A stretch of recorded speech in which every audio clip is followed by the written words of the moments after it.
Okay, hi. So we're hitting our stride with the Leading Above Differences podcast. And today's episode is going to be an absolute cracker. I'm so excited to be speaking to Tom Verghese from Melbourne, Australia. And it's very early for us, but it's the middle of the day for you. And today we're really going to have a feast because we're going to get to talk and hear about our guest's experience of working over the last 25 years with leaders across the world and really bringing cultural intelligence and cultural agility to the forefront. So welcome, Tom. Thank you very much, Jennifer. Great pleasure to be here. I've got to say, you're bright and cheery for being first thing in the morning. Lots of coffee, Tom. Lots of coffee. So it's really good. And besides, I'm just so excited to speak to you. Many people who have done my program will recognize you from one of our most popular videos, which I hope we get to mention today. So I am beyond excited to speak to you. But before we go on, let me introduce you to our audience. So you are a consultant, you're an executive cultural coach, author and founder of Cultural Synergies, a global intercultural and diversity consultancy. And you bring that real passion, as I said earlier, for cultural intelligence, global leadership, and developing high functioning teams. And that's kind of my sweet spot. So this is really Mm-hmm. exciting. Over the last 3 decades, it sounds to me like a lot of the stuff I've read, your experience has provided you with that international perspective and experience of working with leaders across the world and equipping organizations and their teams to work effectively across cultures. You hold a doctorate in business administration, a master's in education, a diploma in management, and alongside a passion for yoga and meditation, I hear. Um, and Mm-hmm. um, and of course, you're living in a blend of cultures, and you always talk about that in the videos I've watched of you, of Indian origin, born and raised in multi-ethnic Malaysia, relocated to Australia to pursue your education and to settle with your English-born wife and your family. You've authored 4 books, and Yep. there'll be links in the episode notes for those who are listening, and do get hold of them. And I'm particularly interested in, the one that I really like is a cultural agility, a practical guide to putting cultural intelligence into action, which you authored in 2019, but which I think is still so relevant to the work that we do today. So I'm going to sort of get in immediately with a question. And one of the things that struck me in that book was you talked about, people talk about EDI, but actually it's all about how we change people's behaviors and actions, and that's so key to leadership. What got you into this? What got me into The diversity and No, inclusion yeah, work the in the whole sort of first cultural place? intelligence, and then your whole approach to this. Oh, wow. Okay. I was, let's see, where do I start? I was doing my master's and looking for a thesis, a topic for my thesis. And I had a new friend at that time who just arrived from the United States. And I was talking to him about it. And he suggested looking at the topic of cultural diversity. He said it's big in the US, it'll probably be big, it'll become big here in Australia. So I started reading about it. And when I came across the literature on cross culture, it just so resonated for me. Having been brought up in Malaysia, Malaysia is very multi ethnic. So we learn from an early age how to navigate cultural differences. So I thought, gosh, this makes perfect sense.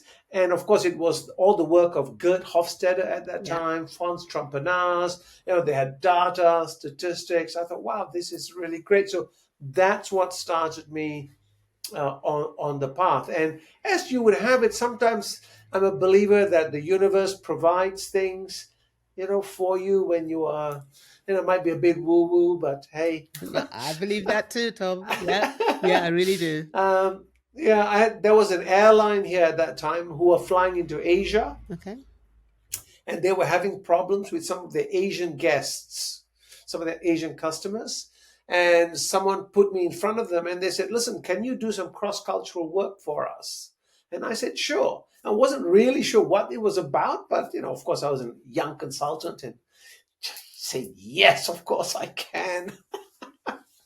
But I did an 18-month longitudinal study with them that became the foundation of my master's thesis, and they were a great client to work with. And that was my first exposure into the world of cross culture, and it took off from there. So, and that's fascinating, and I totally agree with you that sometimes the world, the universe just puts things in front of us, which is how I often say I stumbled on cultural intelligence. Literally, Yeah, I stumbled yeah. on it and went, "Ooh, that's a thing." But at Above Difference, we work with leaders. Our whole passion is around how we equip leaders to lead all their people well. And we do a lot of work with the National Health Service, which is the biggest provider of employment probably across the UK, and other public sector bodies. And one of the things we know is that with the NHS, even though it's incredibly diverse, we have that sort of cultural ceiling with many people from Black, minority ethnic groups not getting into senior positions. So I think there's such a strong lead between that intercultural and leadership. Um, where do you think that, I mean, how did you make that connection? Because that really informs a lot of the work you've done about helping leaders to lead cross-culturally and to lead all their people well. Where did that connection happen for you, and what are some of the key lessons for you? That's a great question, Jennifer. Once I'd finished the my thesis in cross culture, I started working more within the broader frame of diversity and equity and inclusion. And then I had a client who, at that time, was looking at changing the regional structure in Asia Pacific. So they were a British based client, a British based organization, and the structure had always been reporting through to London. Mm-hmm. And so this time they wanted to change the headquarters to Singapore, and they needed to have their leaders manage local teams in all the different countries in Asia. And so I was then invited at that time to put a proposal in, and I was competing against some of the larger firms. I won that work because I was from this part of the world. So, they were willing to support at that time a small consulting firm that I was. And that's when I really started to see that it's one thing to have the knowledge of culture. Yeah. Okay, so it's one thing to understand the frameworks and appreciate cultural differences, have cultural sensitivity. But it's another thing to actually look at leadership and what leadership is. So, there are something, if you think about leadership, there's something like 360 different definitions of leadership in the literature. Yeah. But all of those definitions has three components. So one is self, so leading self. Yeah. The other component is leading others. And then the third component is the environment. Absolutely. Yeah. Right? So you need to be working in all those things. So therefore, the challenge became, okay, so how do I appreciate leading others in different environments? And the environments will be different in different parts of the world. So there is such a thing called culturally implicit leadership theory, Okay. which means that people in every culture have a view of what good leadership looks like. Right? Yeah. So if I'm in one part of the world and a good leader I may not be able to articulate it, but I have a sense of what a good leader looks like. And so you have, say, for instance, somebody who is, let's use the example of somebody who's from the UK coming to a country like Indonesia and being the British style leader that they are in a country like Indonesia. There would be areas where it just wouldn't go well, right? And you create misunderstandings. So it is easy, if a level of awareness is low, for the leader to say, "Oh, what's wrong with these people?" Right? These people. Yeah. Yeah. Rather than having that self-awareness of going, okay, somehow this is not landing, okay, with this group of people in this environment, what is it I need to shift? So that's when I started really seeing, okay, how do I create what is then known as global leadership Okay. in terms of how to lead well across distance, culture, and time. And that's fascinating, which is, as you know, our podcast is called Leading Above Differences. I'm Mm, fast. I want to go back to something great you name. said earlier about that, just the differences in the way people perceive leadership. And an area where I see that really coming through is in the recruitment of people from certain cultures in the UK into leadership positions. And you talk about that when you talk about the cultural ceiling in your book, Cultural Agility, because you talk about the research that you were part of, and you identify these four key areas where that cultural ceiling has a real impact on people from certain cultures moving into leadership positions. Would you just expand on that a bit? Sure. So I mean, so before we go into the into the culture ceiling, it's important for us to realize that when we so there's always bias, right? So Yeah. we have a bias, right? All humans are biased, and Daniel Kahneman, who wrote so much on bias and unfortunately just passed away recently, we need to appreciate that there is when we look at leadership, we have a bias on what good leadership looks like. So, for instance, this particular client I was talking about who was looking at changing their regional structure, one of the challenges that they brought up with was saying we need to bring a lot of expatriates in because there is no Asian talent. Okay. So I challenged that. I said, what do you mean there's no Asian talent? Come on. But where it fell was they were using a framework of talent assessment, which was very Anglo Caucasian based. Absolutely. Yeah. Right. And so then you have people, say, from Malaysia or Singapore or Thailand, Korea, all these places, who didn't quite demonstrate those skills that they were that they were looking for. So therefore, they were graded poorly, There you go. Yeah.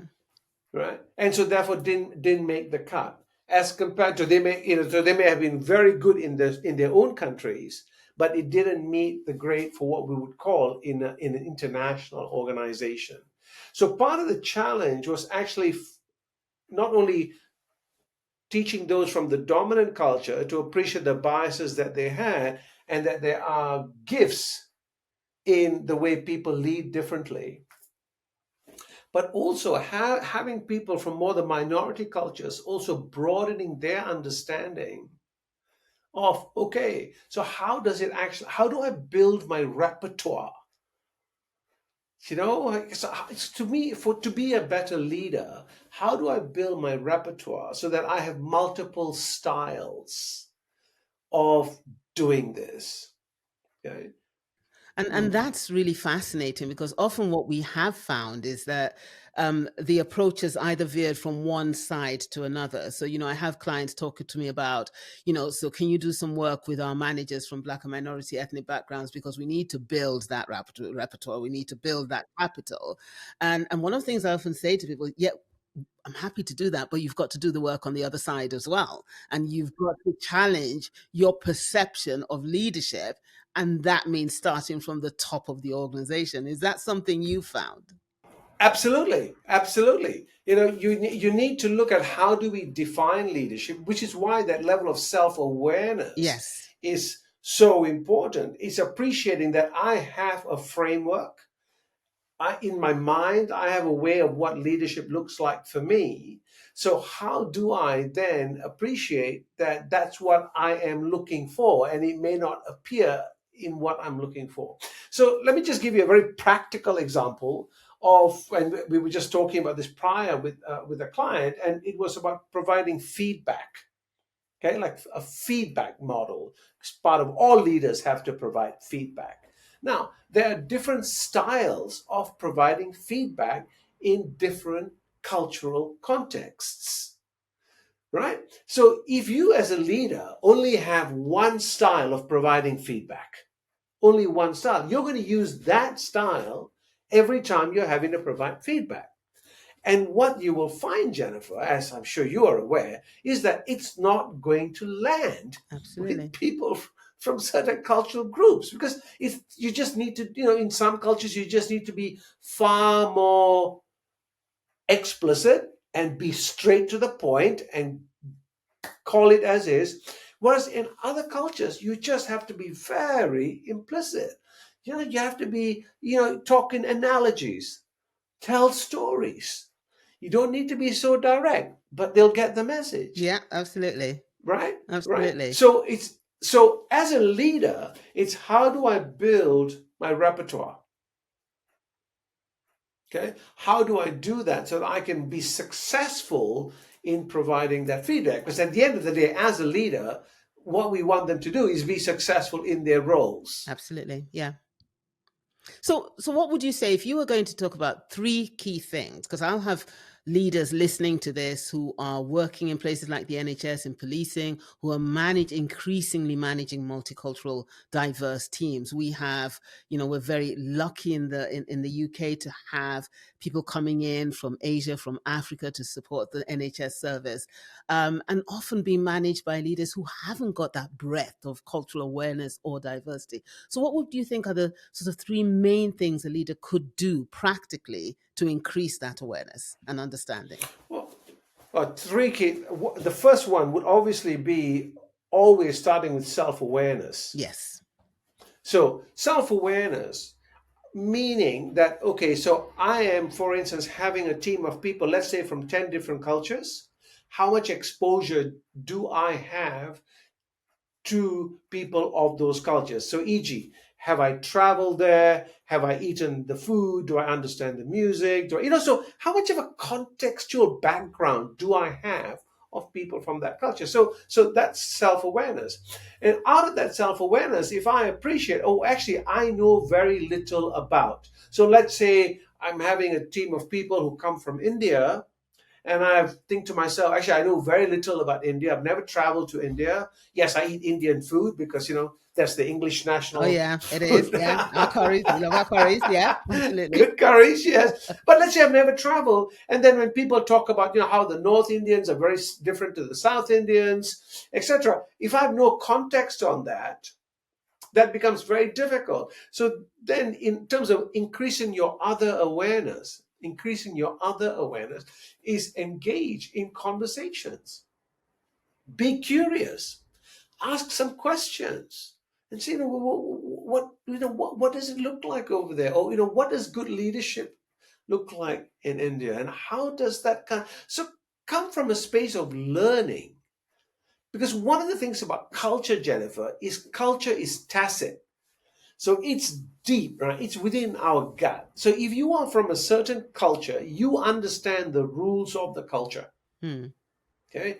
You may not like all the rules, you may not agree with all of them, but you know the rules because it's just within you because you've survived it, right? You've got it, you know how to play with it. So therefore, it's about being curious onto what are some of those nuances that I need to understand of the other culture. So self-awareness, other awareness, and the third part is really around, so now how do I try that? How do I build my repertoire? So for instance, as a general rule, I'm going to generalize it. When you're giving feedback to people in India, people tend not to be so direct. Yeah.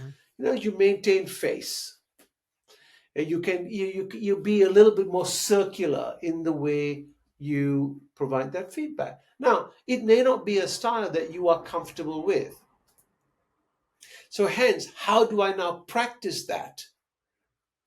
Right? I can be direct. Yes, I know how to do that. But how do I now practice perhaps being a little more subtle?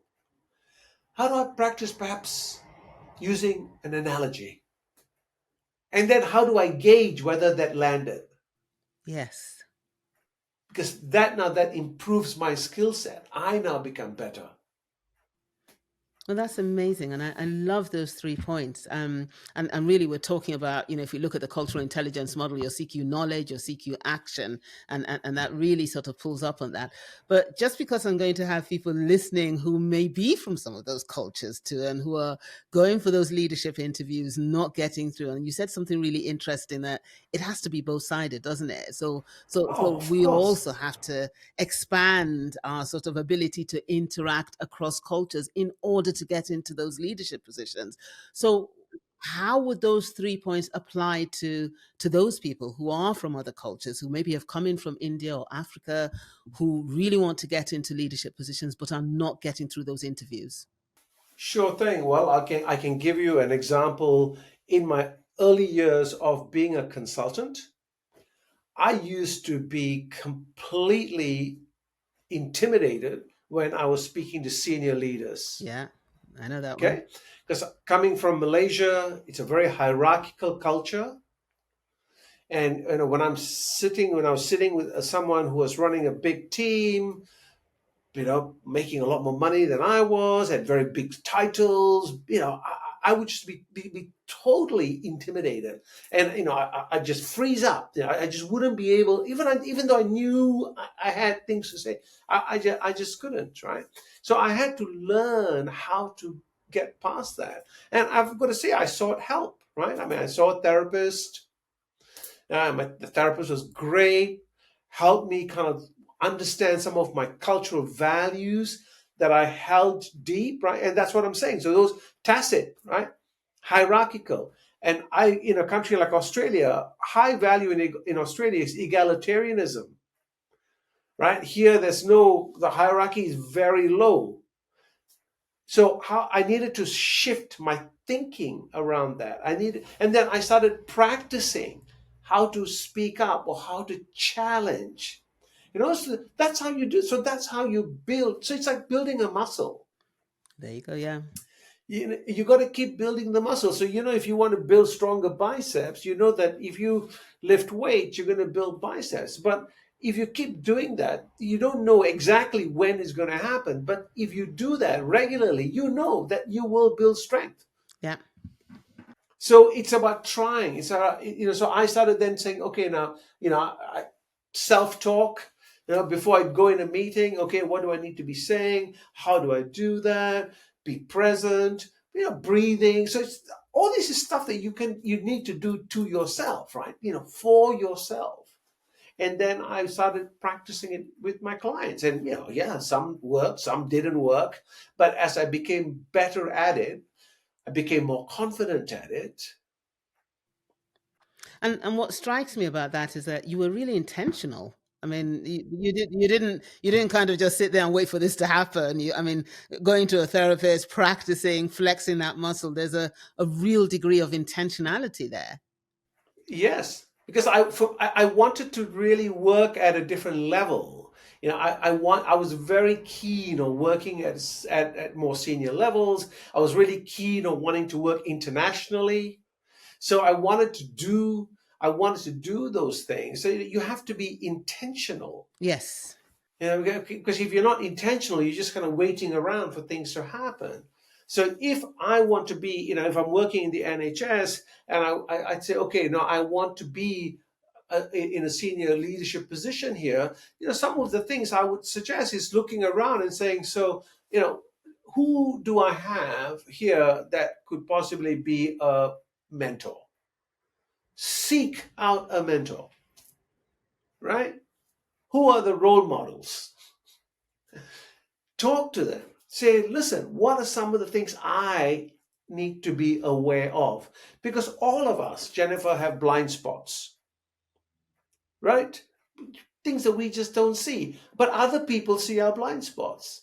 So, what are some of the things I need to be aware of? What are some of the things I need to be conscious of in how I present, in how I am at meetings? Because those are all observable skills, right? How am I at meetings? How am I speaking up? How am I demonstrating an ability to perhaps be a contrarian or show that I'm aligned with the all these are behaviors that are observable. And very important within organizational structures to have sponsors. And sponsors are those people who speak about you when you are not in the room. Wow. Okay. Right. So think about this, right? If you're a minority, very few people that you know who will sponsor you because you don't have the network. Yeah, absolutely. As compared to being in the majority, oh, I went to school with that person, uh, you know, that person and I, we go back. It's like that's a history, right? And one of the things about bias, affinity bias, is I trust, I like, I'm comfortable with people who are similar to me. There's already an automatic connection, right?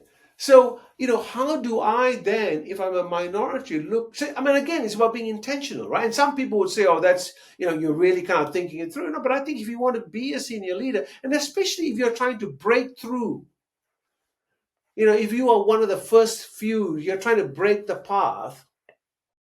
Break through that cultural ceiling. Yeah. Absolutely, absolutely. I mean, I remember this takes me back to a time I attended a conference. Actually, it was in the Netherlands. It was in the mid 90s, and I was at that time. I was contemplating. I was just finishing up doing my master's. I was contemplating doing a doctorate, but I wasn't sure. It's kind of umming and eyeing, etc. And at this conference was this man from Nigeria, So I'm and from. at that time Yeah, one of my people. right, your people, he just retired, right? So he's we're looking at he's 30 years my senior at that time. And I was just having a chat to him. I said, hey, I'm not sure about it, etc. I'm trying to build a business, trying to build my consultancy, and etc. And he said to me, Tom, you're a minority, okay? Having the qualifications, having the degree will get you to the table. Now, once you're at the table, you have to still be good and do your stuff. But it's like, how do you get to the table? Okay? So if you choose to get to that table, whatever that table is, you want to be looking at what are the things that's going to help you get there. And he said, something like that for someone like you, that will make a difference because it will get you there to do your stuff. And that was really useful advice. Right? I took that on, and I'm telling you, Jennifer, it took me a long time to get my doctorate. It took me 8 years. Right? I did it part time, 8 years. Whew, like that. I just kept at it because it's like I mean, finally it came to the stage where my wife said to me, either finish it or get rid of it. Right? So the ultimatum was given. Yeah. So you finished it. I finished it and I'm really pleased. And I've had many people say to me, so what did that do to your practice? Did it make a big difference being able to use the doctor in front of your name? I said, no, it made no difference to the client. But I tell you, the person who made the biggest difference too Was you? was myself, Yeah, absolutely. right? Because I now felt I know my stuff, right? I've studied, I've worked, I've read, I've written about it. So there came a level of confidence when you're kind of working in a group of people and you go, no, this based on this or based on my research or this is what I have found.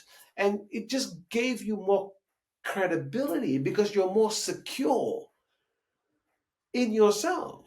That's such great advice. And it's interesting that often the take up, one of the statistics that is in the public sector and indeed in the NHS, that the take up by people from, minority communities of learning opportunities can sometimes be much lower than expected. And, don't get me wrong, there are a number of reasons for that. I think there are barriers within the system sometimes to people doing that. There are economic issues, there are a whole number of others. But I think there's a really useful nugget there of just the intentionality of that self development as a way of getting yourself to the table, which I have to say is something that I found as well. If you wait to be invited to that table, that invite may never quite arrive in the post, really. So you kind of got to get yourself there as well. You know. Yeah, and to your point, Jennifer, that intentionality of self development, because it's, who how do we become the best versions of ourselves? Okay, and so I think depending on where we are in our life cycle, and where, so if you are, for instance, a first generation immigrant in any country, the focus is so much around establishment, right? Just let me just establish. Let me just pay the bills. Let me just get a house. Let me feed the kids. It's like I'll just work hard. I'll do two jobs. And I'm not going to be maybe as interested. But the second generation, they're thinking, well, why not, right? Like, so what opportunities are there available for me, and how can I now take up those opportunities? So therefore, what we need to understand is, in any of these places, there's always a power dynamic. Okay, and so we rarely talk about power in organizations, in institutions.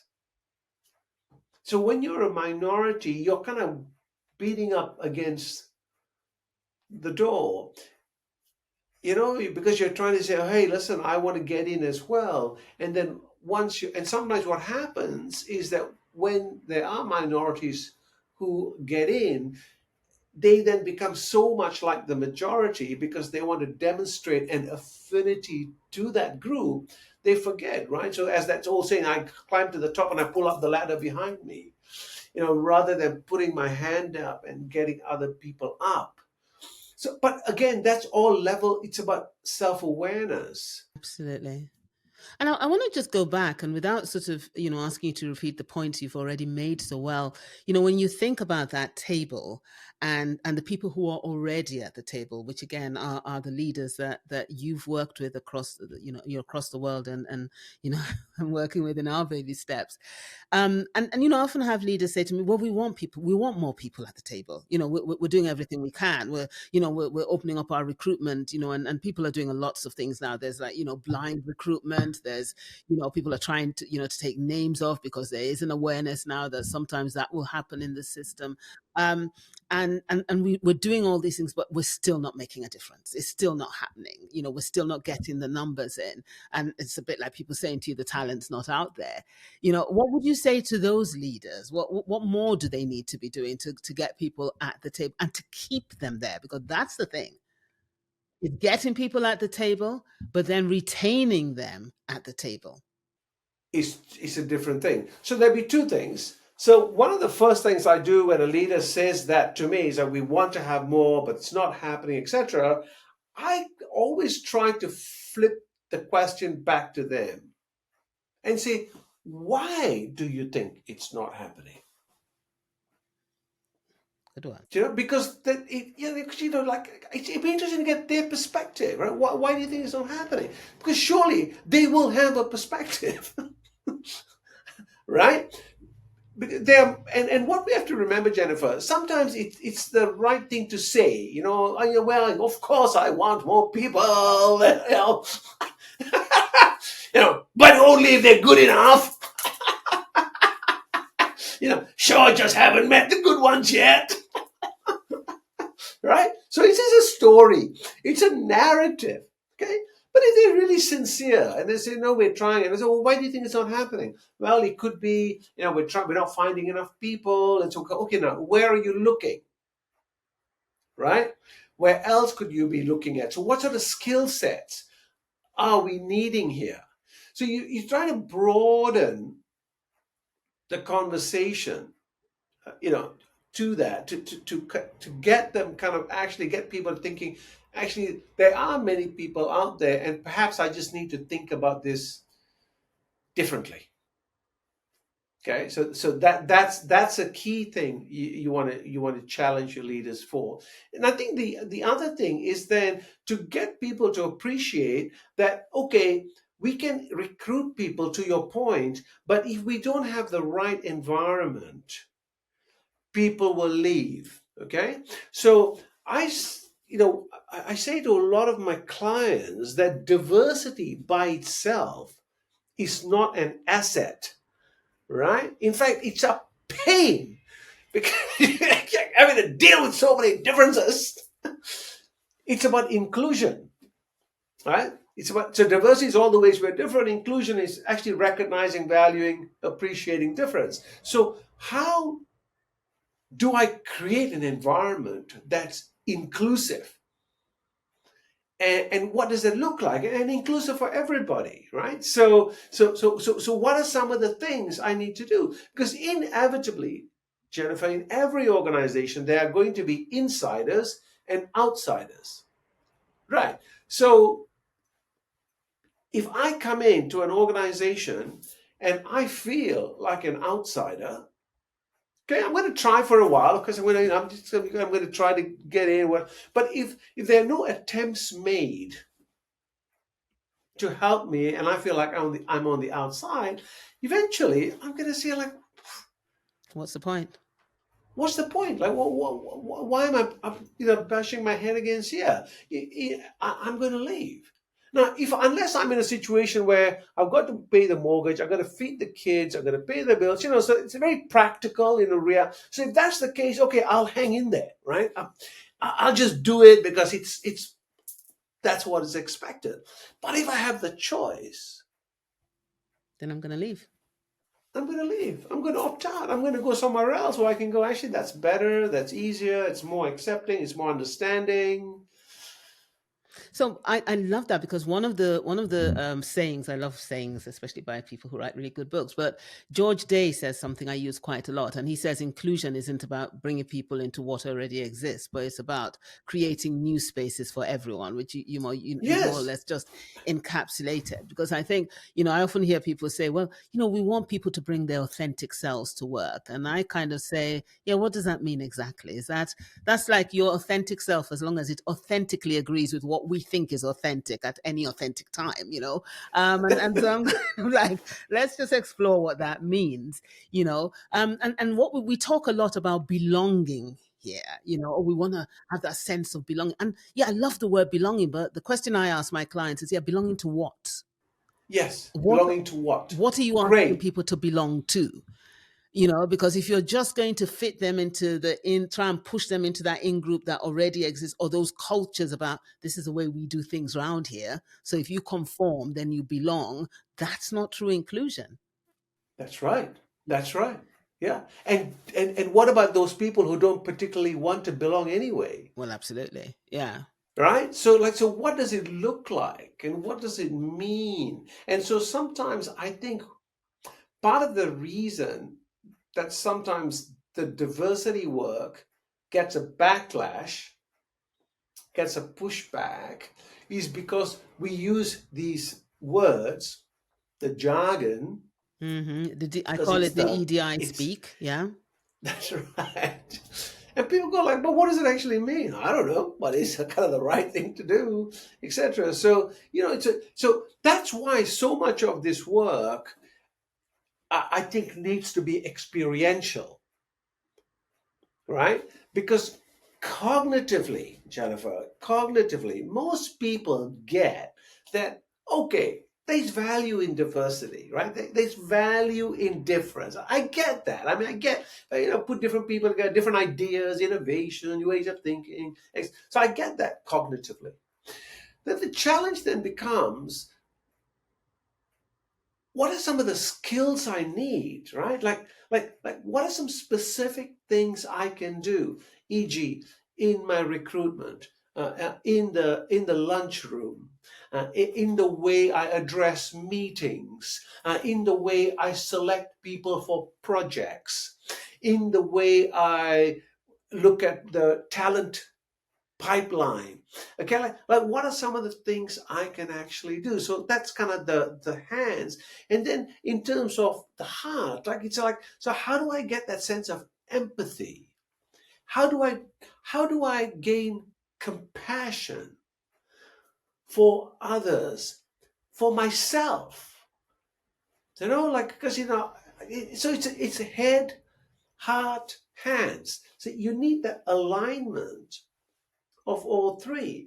And if you think of most organizations, we reward people who are highly skilled with Head. head, Yeah.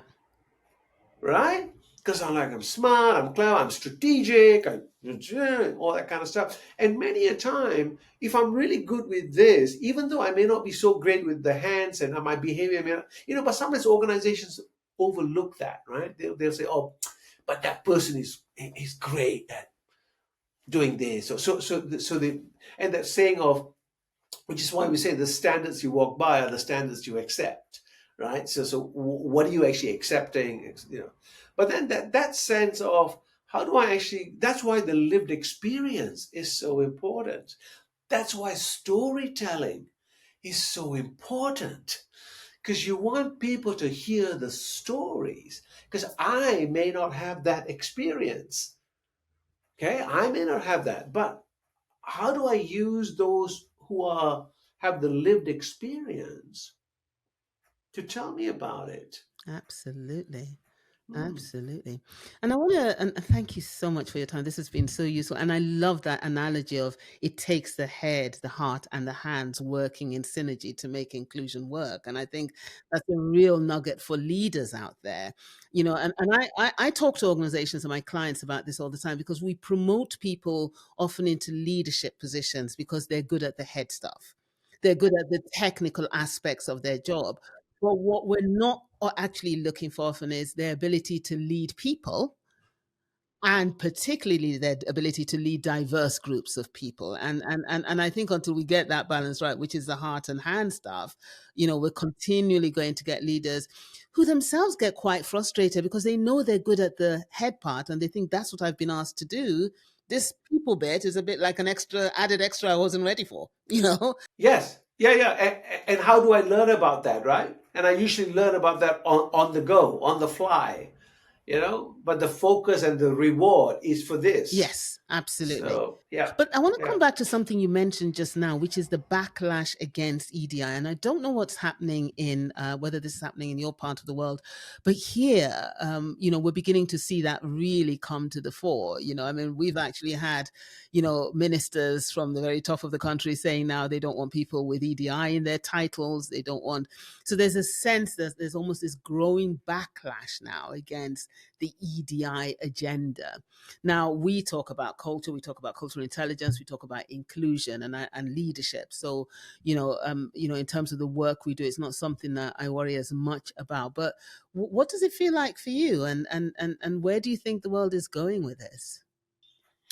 Well, I think the reason why I think there's a number of reasons for this. I think, though, fundamentally, there was a spike.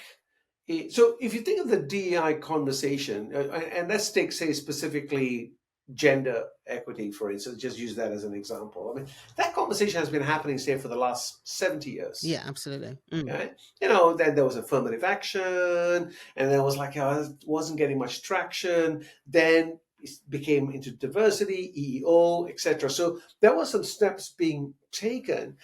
And then if you think of the early days when we used to talk about that, it was really around the business case. Like, what's the business case, for gender diversity, for cultural diversity, etc. But then the Me Too movement really ramped it up, right? And then the Black Lives Matter really ramped it up. So suddenly it's like, wow. And organizations came on board with that, saying, yes, well, we got to do something different. But a lot of them didn't really, I don't think, they didn't actually think through what are they going to do. So for most people, it was a knee-jerk reaction. We got to be seen to be doing something, so let's do it. And in the process, I think they ostracized a lot of people. So that's a shift in the world, right? Like, so if you look at most universities now, there are far more women in universities than there are men. Women are now getting more, senior roles. They're getting far more exposure. So there's a shift in the conversations, and I see, for instance, among men, a sense of disempowerment, a sense of, the whole thing around political correctness means I'm not sure what I can say. So I may have a question, I don't say that. or I make a joke and oh boy, I get in trouble. And so, like, what are the rules? Like, who, and again, tacit, right? It's like, I don't quite know. So I think there's that sense. There's a sense of displacement. I'm certainly seeing that among men, and I think that needs to be so with men saying, "Oh, I won't put my head into the ring for that job because for diversity, I'm not going to get it." Yeah. Right? And then someone gets it, and then they go, oh, it's because of the gender that they got it, or it's for the color of the skin, which is not a useful conversation because that means whoever that person was gets that role, they don't get support. So they're being undermined. Okay. So, and I think we just need to have further conversations around this. Yeah. And we're seeing that within the race context here because we are seeing, people from certain backgrounds here, the majority backgrounds, white working class backgrounds, suddenly saying, well, we're not important anymore. It's all about this woke agenda. It's all about the diversity agenda. We're not, it's just about people being recruited because of the color of their skin and they're going to displace. So again, what seems to be happening is this even worse polarization in communities, in workplaces, that seems to be taking us further away from inclusion than towards it, which is incredibly sad. And I think that's being added on to by some of the world events we're seeing as well. And those now feeding into that polarization, which is really sad. But I kind of want to just, as we bring this into land, perhaps that's the one thing again I would ask for leaders of organizations who are looking at that polarization, who on the one hand are going, we recognize the historical inequalities for certain minority groups and we want to get that right. But by the same token, we don't want to alienate our broader, the other people who are then going, yeah, but what about us within this? And then we've got these world events feeding into this, creating this polarization. What can those leaders do to move things in this in a better direction? Because at the moment, sometimes it kind of feels like it's just going downhill. Yeah, it's challenging. I did a project a few years ago with a large multinational, and it was on gender equity. And one of the tasks that the CEO had to do was to speak to 10 women in the organization. And we sliced it across. Okay, so you got to hear from different levels of the organization. Part of the task was to have the conversation, and his question was to ask, what is it like Being a being woman. a woman working in this Yeah. organization? Yeah. Okay. And then he couldn't say anything else. So he couldn't, for instance, say things, oh, but the reason you experienced that is because X. He couldn't defend it. He couldn't give another perspective. He couldn't say, you've misunderstood the policy. He just had to ask the question, sit back, shut up, and listen. He said to me after he did that exercise, he said that was the most life changing exercise he's ever had in his life because he heard stories that he couldn't believe were happening, that he had just no awareness about. Right. So hence again going back to that lived experience. And he just, I mean, it was a transformation for him. I mean, seriously, he became a transformed leader. He went on to do amazing things in the space and within the industry. Wow. So going back then, circling back to the question is, I think what happens for a lot of leaders as they move up the echelon is we lose touch with what's it like. So why are people feeling displaced, right? And why are they feeling like this is not for me, or etc. So which goes back to that whole thing around sometimes political correctness stops me from saying or asking the questions. So which is also why we see the rise of, say, the far right movement, or misogynistic men who are kind of saying, well, the role of men, and we've lost masculinity, and this is how we should be. Because when you're feeling, Disempowered. Yeah. Mm. that sounds really good. Yeah. So, I just think we just need to we need to appreciate and understand that there's so many things happening. And also in today's world, social media, I mean, it's so much fake news, right? Like, it's like, in whatever belief system you have, you will always find there will be other people who that you can connect with. So it's broadening the conversation. And it's that listening. I love that because that goes to that framework you talk about in your book, the listen, ask, demonstrate, observe, trust. And I love that, just that sense of asking leaders to just listen.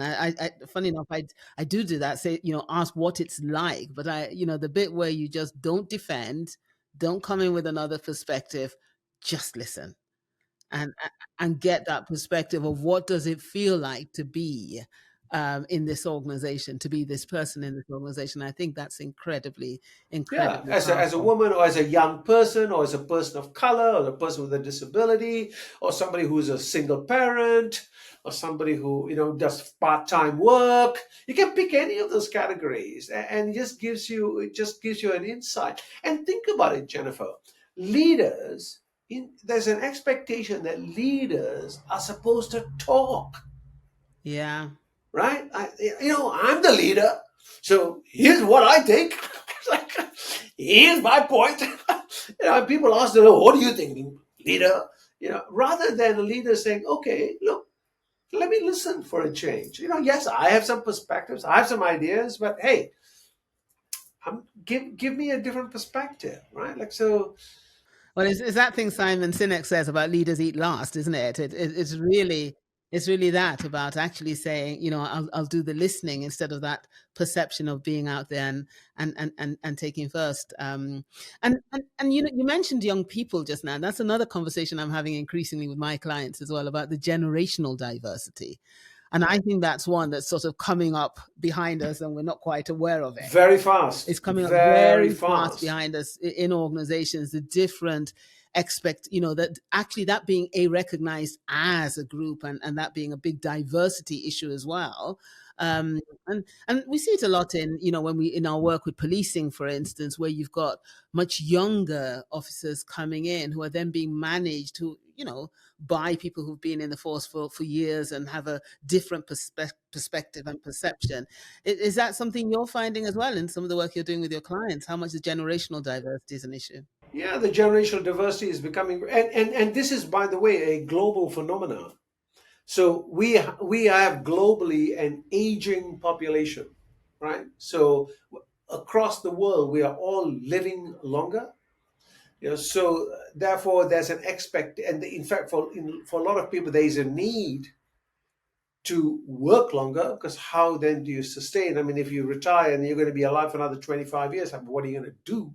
So that need to kind of work longer. So that means they're staying on longer, which means then younger people coming in and saying, well, where are the opportunities for me? Yeah. And then also you will get there, for instance, like countries like Korea, they are not having enough babies to replace themselves. So the population is just not growing. It's, in fact, there are a lot of countries, they're not, the populations are getting stayed. So which is why immigration is on the increase, right? Because so countries like continents like Africa have high growth populations. South Asia. So you're getting immigrants from those countries because you need people to come in and do some of the work that the locals do not want to do. So it's definitely a big issue, and I think the younger people are far more vocal. Yes. So the power dynamics are very different as well. The power distance and all of those things are Yeah, shifting. they Yeah. shift. They're probably not as committed. They kind of they freedom to be able to walk and say, this doesn't quite fit with me.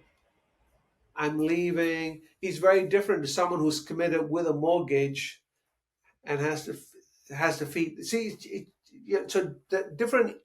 It's what I call actually stages of life, because I find it difficult when we create generalizations around, say, the Gen X, the Gen Y, Gen Z, baby boomers, etc. Because you will find there are baby boomers who are in fact starting as entrepreneurs, doing startups, etc., trying new things, and there'll be other people who might only be a Gen Y, but are already more settled. So I think it's just stages of life. How do we, in fact, navigate those things? Yeah, and I often say it's about also recognizing the paradigm that we've created around these generations. Because you're right, the baby boomers, it was a thing in this country that you worked hard, you got your pension, you had a mortgage, you did all of these things. And a lot of those scaffolding it's been taken away. For many young people in the UK, the thought of actually getting your own mortgage almost seems like an impossibility at the moment. And so, there's a lot more short-term thinking about, I've kind of got to do it now, which doesn't lend to, I've got 20, 30 years to do this job. People are not thinking that way. And that, I think, needs organizations to think very differently about what they do with their workforce. But listen, this has been so informative. Thank you so much. I love the stuff we talked about around the sort of head, heart, hands. I think that stayed with me. So that's another anecdote I'm really going to use. And just that sense of, I love the self-awareness, those three things around that awareness of how leaders can really use that to build their cultural agility. We haven't mentioned cultural intelligence as much today, but in many ways we've talked about the concepts that underpin it without quite putting the name to it, that, that seek your knowledge, broadening that on both sides. Absolutely. Yeah. And I think Yeah. the stuff you talked about for leaders from other cultures or from minority cultures who want to get to that table, being intentional about developing themselves, about flexing those muscles in order to get themselves there. I think, we've just had, it's been an absolute minefield of golden nuggets today. So can I say thank you very much for your time? It's been an absolute pleasure to speak to you, Tom. Most welcome. And absolutely, thank you so much.